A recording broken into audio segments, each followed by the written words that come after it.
Hi, everyone. Thank you for joining me for News for You with Rebecca. Today, I want to start by giving you my contact information so that if you want to contact me with any questions or comments or to enroll in the upcoming digital literacy classes, any of those things, you can easily find me. So my phone number and my email are on the screen. I also want to begin today by talking about the topics we'll cover, a couple of vocabulary words, and our learning objectives. So the topics we'll cover today are media literacy, civics, and we'll touch on some geography. Vocabulary today that will be important includes democracy, territory, critic, and bid.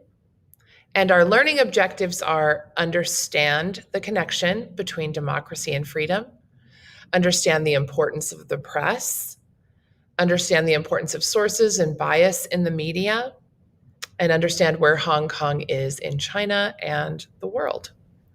So without any more delay, we'll go ahead and get started. Thanks for joining me today.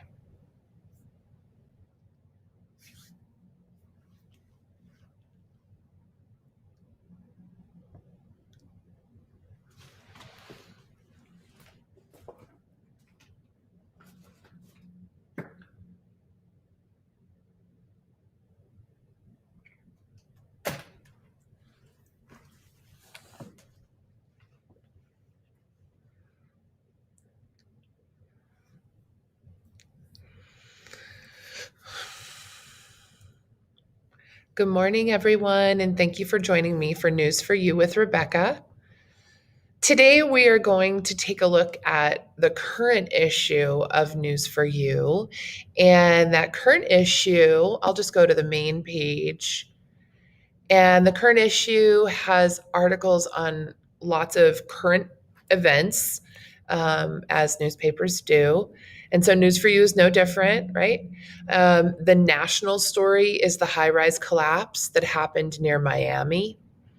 There's a story on the spelling bee champion, which is a really great story. That's another national story. The world story is about Lebanon and the elderly there. There's a sports story, which is about a woman who's 70 who finally gets to be a Batgirl. And then a Native American focused story about a totem pole that is going to Washington, D.C. And then there's a story on space and how to deal with stinky laundry when you're traveling in space. But the story we're going to focus on is really a civics issue. It's a civics focused issue, and it is about China and Hong Kong in particular. So it's a world story, and the title, the tagline is Last Pro-Democracy Newspaper in Hong Kong Forced to Close. So when we go to this page, we can see that there's a really great photo of the street and a newspaper vendor in China and in Hong Kong specifically. And I kind of just wanted to touch base on how we can just, before we even begin reading a news story, just scanning the story, taking a look at the tagline, which is usually what grabs our attention, makes us want to read the story. And then again, just noting in terms of that media literacy piece, the date, and then the source. And in this case, we know that this particular story is pulled from the Associated Press, as are all of the stories in News for You. And I wanted to just show you something related to media literacy one more time. So we're going to focus on media literacy. We're going to do a search for that. And then we're going to focus on sources. And let's see what we come up with here. I'm going to put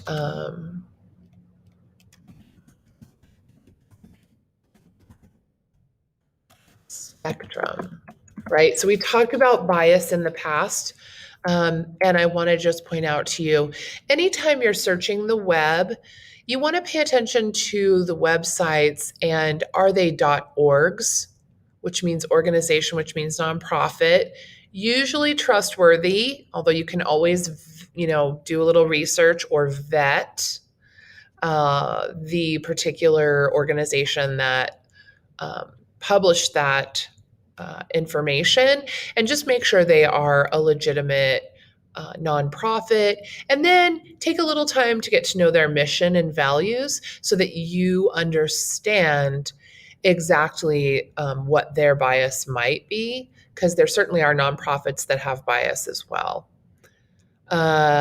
Here's an article from the Pew Research Center. The Pew Research Center is very trustworthy, definitely a good source. This is what I want to look at, but I will note that it's a .com, so a little bit of hesitation on that. Let's see here. Maybe we'll go here to this media library and just take a look at what the sources are. This is an EDU, so I want to check that out. Let's see what that is. So EDU means education, and it's usually an educational institution. Okay, so media bias, what media bias is, how to spot it, confirmation bias, and where to get your news.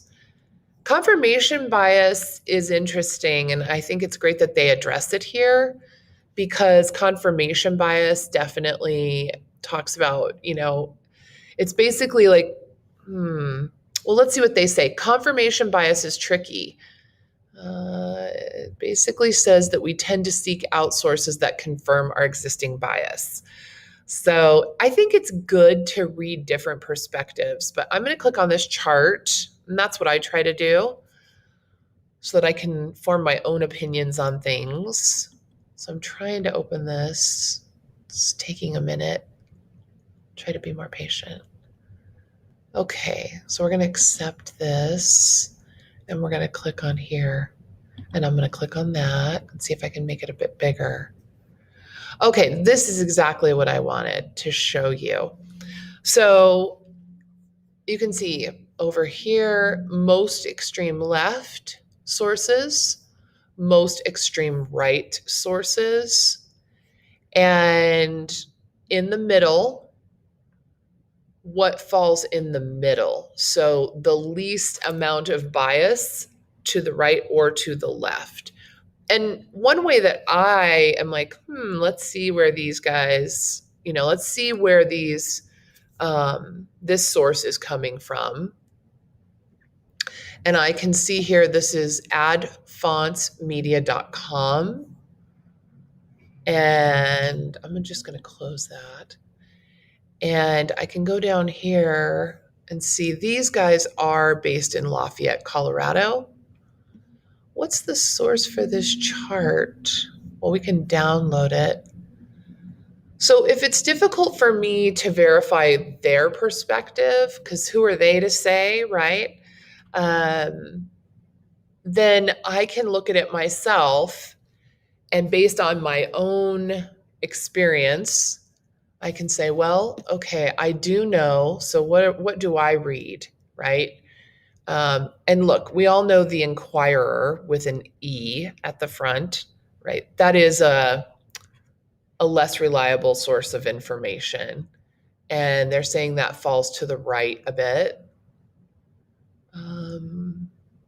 And so we know that Fox News is well known as a more conservative bias, right? Falling a bit to the right on things. So, and they're saying more than skews right. So it doesn't go to the right a little. According to this chart, Fox News falls just past that skews right to hyper-partisan right.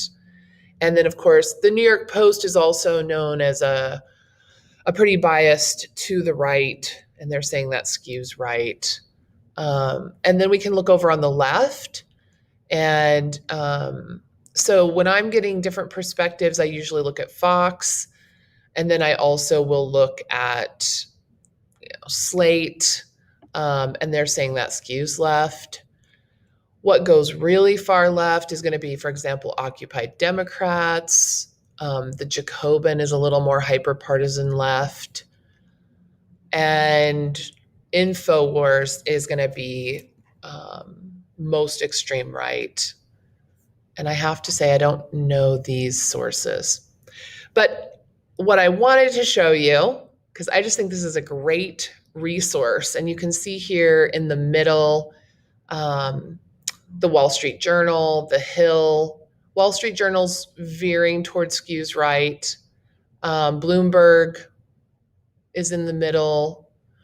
BBC, The Guardian, NPR, and the Associated Press, AP. AP Reuters is considered in the middle, and that's the source for what we're reading.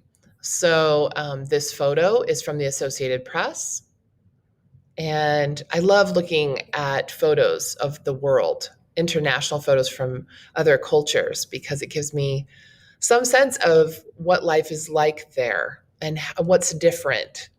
And so, again, I'm going to be using the recorded voice as well as my own today. So let's see. People line up to buy the last issue of the Apple Daily newspaper in Hong Kong on June 24th. And our title, so this is a world issue, July 28th, 2021. That is today. And so we're going to check this out. Last pro-democracy newspaper in Hong Kong is forced to close. Again, this is a civics issue, so one of the topics we said we'd be addressing in News for You. And I'm going to make it bigger, as I always do, because we can. And we'll start reading. So Apple Daily was a Hong Kong newspaper. It supported democracy.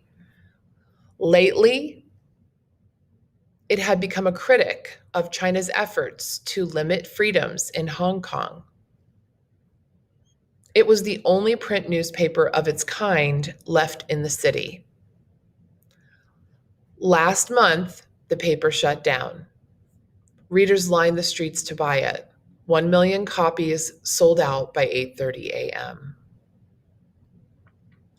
Before I go any further, I would like to show you a map. So I always like to get a bigger, broader perspective and try to understand, where is Hong Kong, right, in terms of like where I am in the world, and what is it close to? So this is going to be the Far East, what's called the Far East. Typically, when we're in the West, that's how we label it. You can see this is Australia. And then here is Hong Kong, and I'm going to zoom in from here. So we know this is the Indian Ocean. This is the Northern Pacific Ocean. Here's the Bering Sea. Here's Japan. Here's South Korea. So there's North Korea. Okay, and then here's China, Mongolia,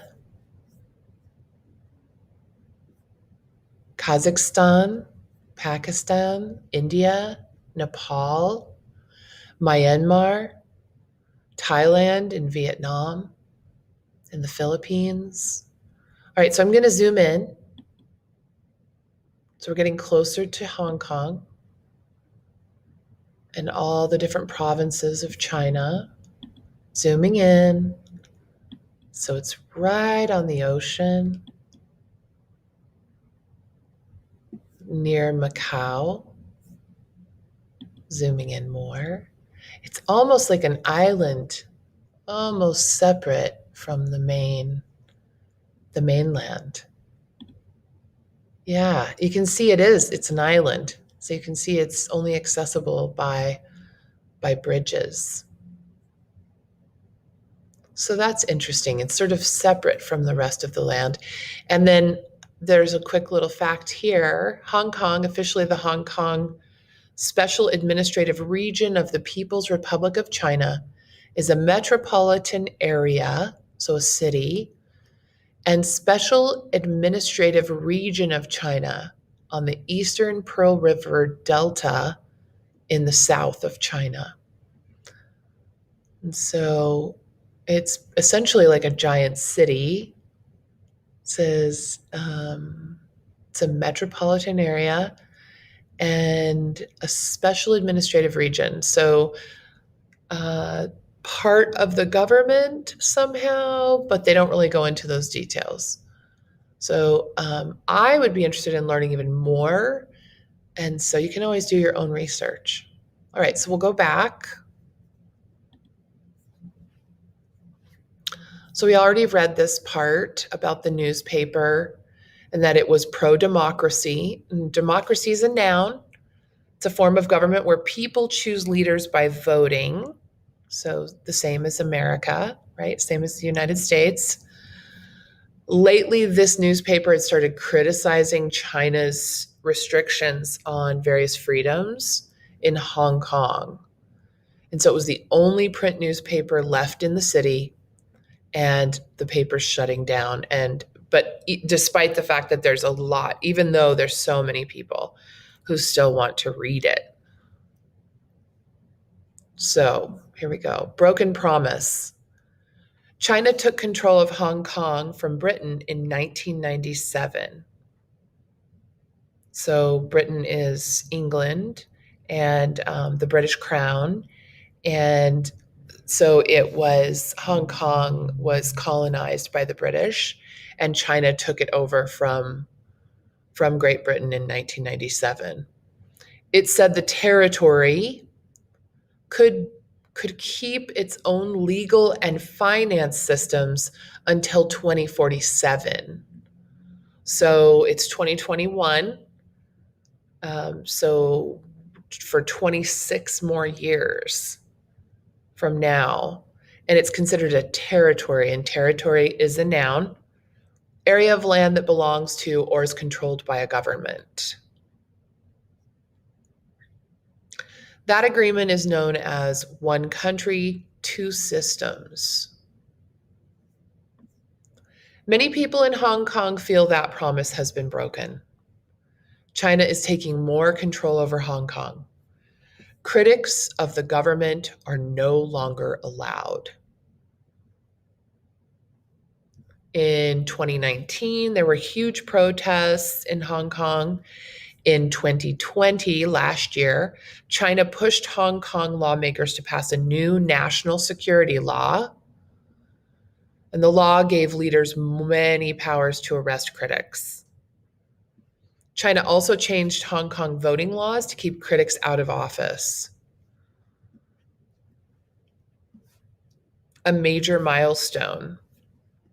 In June, the national security law was used for the first time against journalists for something they'd written. So these are the kinds of things that happen when governments get too much power and they start infringing on the freedoms and rights of the citizens of a country. So this is what democracy is supposed to protect us from, right? Freedom of speech.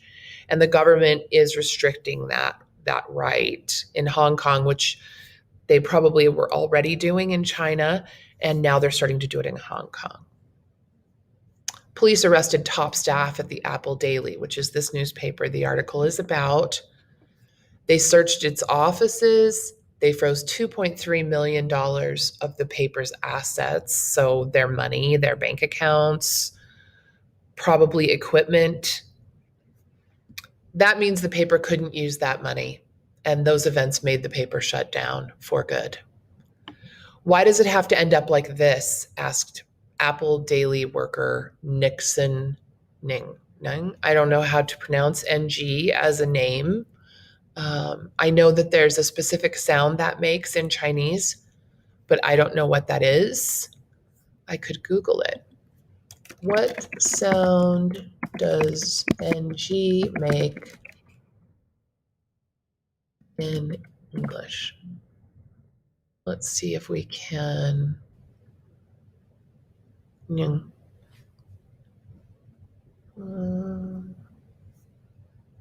I don't really want to click on a.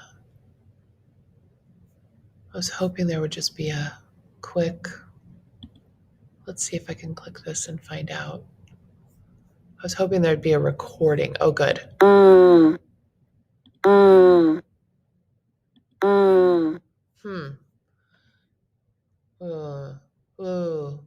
Ooh. I'm sure I'm not pronouncing that correctly, but I do think it's important to try and to look something up and see if you can. Well, we can actually have it read and see if the person who does the reading for News for You says it how they say it. Why does it have to end up like this? Asked Apple Daily worker Dixon Eng. Ing. There you go. That was different than the sound that we found. So, but I do think it's important to try and learn how to pronounce people's names correctly. The night before the paper closed, more than 100 people stood outside in the rain to show their support. You've done a great job, everyone. You've done a great job, everyone, Chan Pui-man told his staff. He was one of 5 who had been arrested. Dark days ahead. In normal times, the paper printed 80,000 copies a day. It printed 1 million copies of the last issue. The front page showed an Apple Daily staffer waving to the paper's supporters in the street. The headline read, Hong Kongers bid a painful farewell in the rain. We support Apple Daily. Expert Thomas Kellogg called it a dark day for press freedom in Hong Kong. Without Apple Daily, Hong Kong is less free than it was a week ago, he said. And then there's always from the archive, and these are articles that are related. So you could read these articles as well. All right, that's all I have for you for news for you today.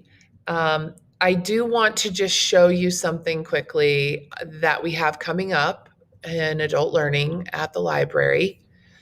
And it's this right here, perfect timing. So it's the North Star Digital Literacy Program. And I'm going to click on that, and you can go to the main page and do that as well. So registration, these are digital literacy classes, and registration starts August 1st. There's limited seats. You'll be able to take these classes every week. They're here at the Rawlings Library and at our Barkman branch on the other side of Highway 50, so more so on the east side near Belmont. And you can register beginning on August 1st. I do need you to call me so that I can register you as an adult learner in our program, and then you'll be all set. And I want to show you a little bit about North Star.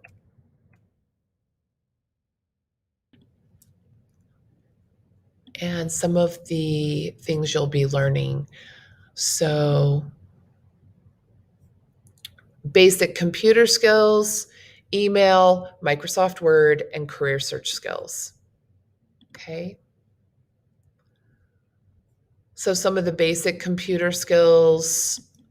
You're probably sitting in front of a computer right now. But what exactly is it? And what can you do with it? What is a computer? A computer is a machine for communicating with people and working with information. What can you do with a computer? A lot. Talk to friends, Find entertainment. Talk to family. Search for jobs. Go shopping. Organize information. Pay bills. Make appointments. Create documents. Read news. Contact potential employers. That's really just the beginning. Once you get started, you will find more ways to use computers every day.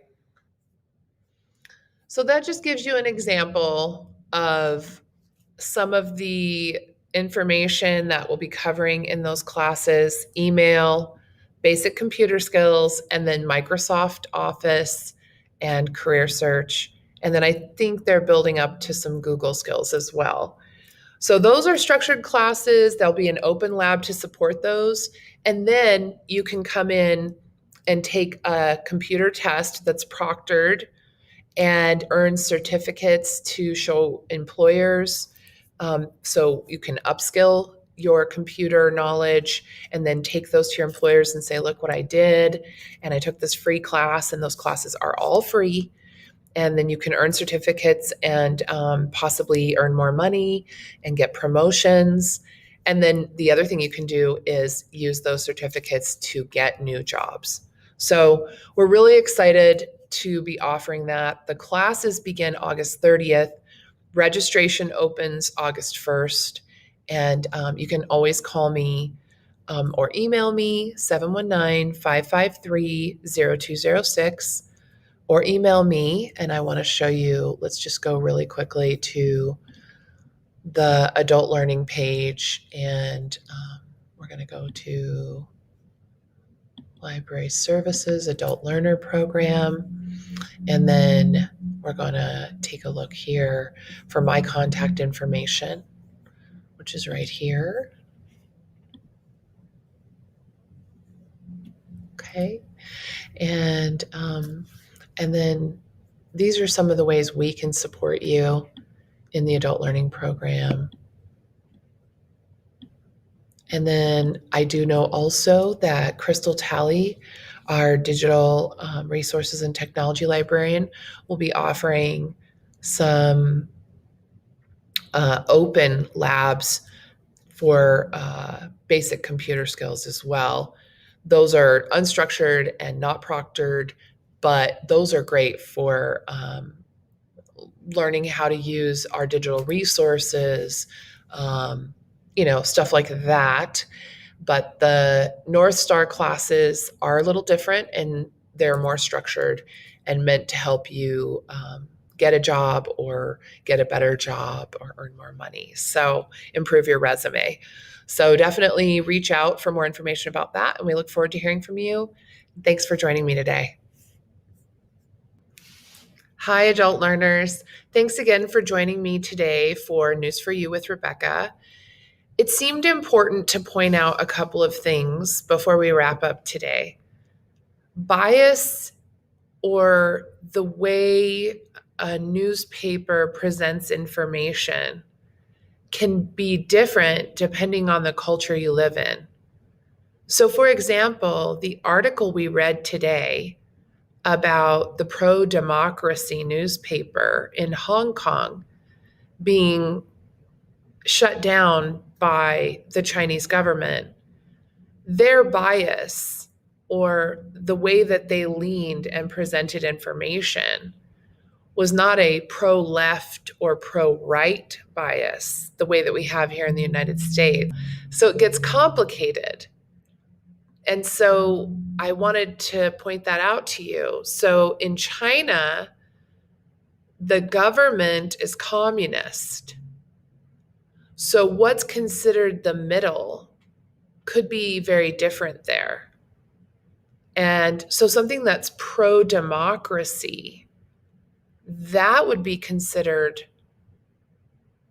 far right, and in this particular situation. And so, but in America, if we had a communist newspaper, we would consider it far left. And so, in other words, that scale, that line, if we think about a line, and on one end is far left and on one end is far right, that's going to look really different depending on what culture you're talking about and what sort of government is present. I think it's also important to point out that journalism is really a big part of democracy, and freedom of speech is a big part of democracy. And I just think it's really, that needed to be said. So thanks again for joining me for News for You with Rebecca. And I'm so happy and proud of you for educating yourself about media literacy. It's a complicated topic that we could ignore.